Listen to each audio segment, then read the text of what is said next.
first we'll start with nonverbal communication. Nonverbal communication is like body language and vocal cues, your spatial relations, and how close you are to someone. I've noticed, I never really noticed this and paid attention to different people's body language and things like that, but through this class, I've actually realized it.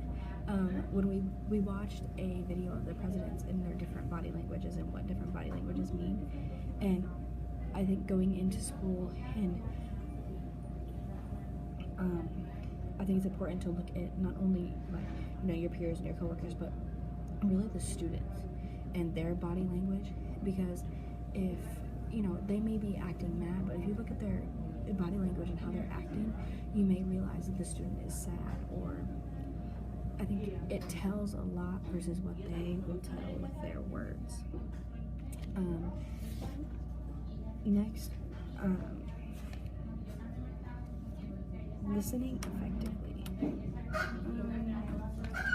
Okay, so listening is definitely a process. You have to really truly understand the correct ways to listen, and know what can interfere, and trying to eliminate those interferences in order to fully understand and listen. A few interferences that may occur: daydreaming, and then rehearsing a response. I notice I do this a lot. I'll think, and then I'll say my response, and I'll play out a conversation, and when it doesn't go my way, I am all worried, and so I'm not truly listening, or I'm rehearsing my response instead of really listening to what they're really saying. Insufficient time for communication. When I did my interview with my teacher,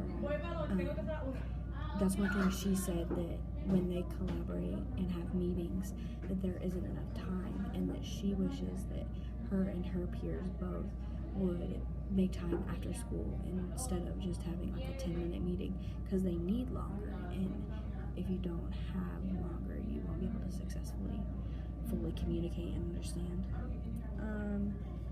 Being distracted by noise. I think that's kind of self-explanatory. If if there's a lot of noise going around and stuff, not only are you not going to be able to hear, but you're going to be distracted too.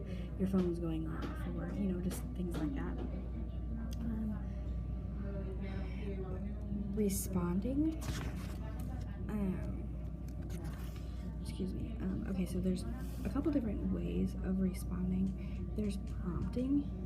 This is a category of responding that involves nonverbal and very limited verbal communication. So there's a lot of head nods and hand gestures, spoken cues such as so, and okay. Paraphrasing is when you restate your own words, what you think another person has said. So, let's say, okay, well, yesterday or the other day in one of my classes, I had said Cali, and my teacher had said, "Do you mean California?" And that is paraphrasing. Reflection is similar to paraphrasing, but it's more complex and involves interference. So when reflecting, you not only describe what another person said, but you try to capture the effective meaning to the speaker's messages. So if a teacher says, "Yes, it may be calm now, but I've given 2 tests since our last meeting. He failed both of them. His father's having problems with his temper." The principal says his father may get angry again if you tell him about the test grades. From your laughter, I get the sense that you're anxious about this. The teacher says, "Yes, I met with another angry father alone last year. He was really a bully, and he actually pushed me. I know he was trying to scare me, and he was successful. I'm afraid to meet alone with people like that. Can you meet with us?" The principal said his father may get angry again and possibly even pose a physical threat. It sounds, though, as if you'd feel safer if someone could meet with you and the parents. I'm quite sure I'm available, but if not, can we reschedule the meeting?